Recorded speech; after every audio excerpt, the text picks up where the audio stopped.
ಆತ್ಮೀಯ H16 news ವೀಕ್ಷಕರೇ, ನಾನು ನಿಮ್ಮವ ಎಂ ಮಲ್ಲಪ್ಪ ಜೋತ.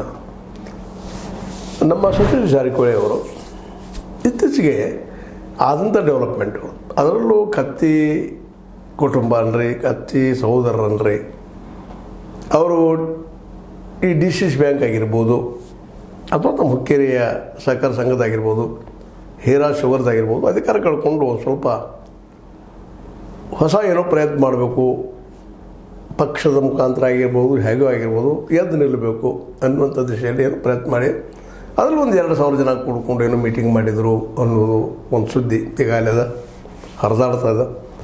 ಅದ್ರ ಬಗ್ಗೆ ಆಗಿರ್ಬೋದು. ಕನೇರಿ ಮಠ ಫಸ್ಟ್ ಟೈಮ್ ನಮ್ಮ ಸತೀಶ್ ಅವರು ತಮ್ಮ ಪತ್ರಕರ್ತರ ಜೊತೆಗೆ ಮಾತಾಡಿದ ಸಂದರ್ಭದಲ್ಲಿ ಹೇಳಿದಂಥ ಮಾತದು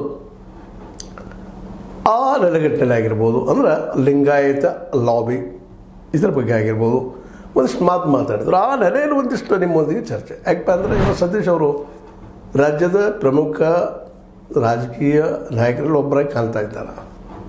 ಅವ್ರು 1ನೇ ನಂಬರ್ದವರು, 2ನೇ ನಂಬರ್ದವರು, 3ನೇ ನಂಬರ್ದವರು, ಇಲ್ಲಿ ಅದು ಮುಖ್ಯ ಅಲ್ಲ. ಒಬ್ಬ ನಾಯಕ ಹೇಗೆ ಬೆಳಿಬಹುದು ಅನ್ನೋದು ಒಂದು ಸಾಕ್ಷಿಯಾಗಿದ್ದಾರೆ. ಇವತ್ತು ನಾವು ನೋಡ್ತಾ ಇದ್ದೀವಿ. ಕಳೆದ 30 ವರ್ಷಗಳು ನಾನು ನೋಡ್ತಾ ಬಂದಿದ್ದೀನಿ.